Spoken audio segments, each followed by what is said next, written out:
Bonjour les élèves, aujourd'hui quelques commentaires sur le chapitre 12 pour ceux qui n'ont pas pu suivre le cours en ligne sur ma classe à la maison du CNED. Donc juste des commentaires sur les parties de cours. Le grand 1, on est sur simplement un calcul de vitesse qui est une distance divisée par un temps.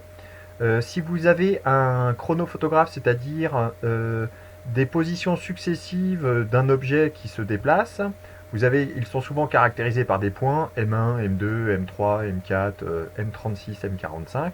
Donc MI, MI plus 1 veut dire deux points successifs.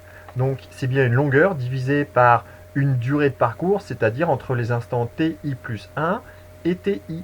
Donc c'est pour ça que c'est TI plus 1 moins TI qui correspond à une durée. Donc, par contre, maintenant, pour le petit b, on parle de la caractéristique du vecteur vitesse. Et là, maintenant, nous sommes en vecteur. C'est plus tout à fait la même chose. Donc, il y a un sens qui est déterminé. Donc, le vecteur vitesse, il est défini par sa direction, qui est tangente à la trajectoire, son sens, qui est celui du mouvement, et sa valeur, qui correspond en fait à la valeur numérique du petit a.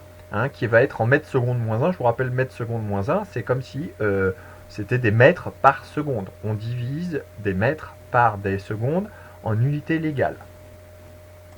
Donc, le vecteur variation de vitesse du grand 2, en fait, dans le petit schéma, vous avez delta V3 qui est V4 moins V3.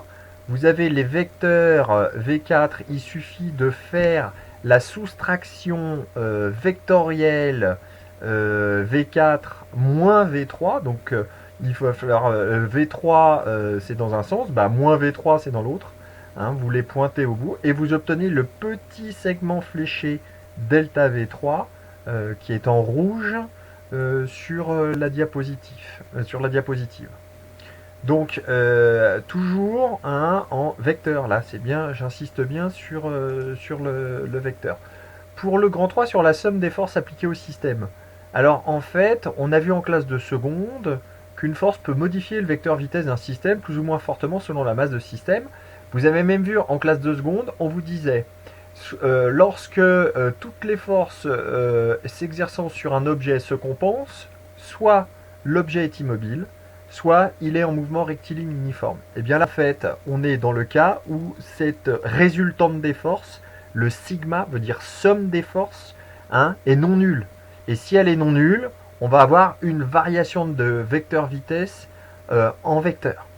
Donc, si la somme des forces est non nulle, on aura un delta V vectoriel qui sera non nul, c'est-à-dire qu'on aura une variation de vitesse. Donc, quand on a bien compris ça, dans tous les exercices, la seule difficulté est souvent de faire le bilan des forces s'exerçant sur l'objet, le fameux sigma F. On parle de la résultante des forces ou de la somme des forces. On utilisera souvent le terme résultante des forces.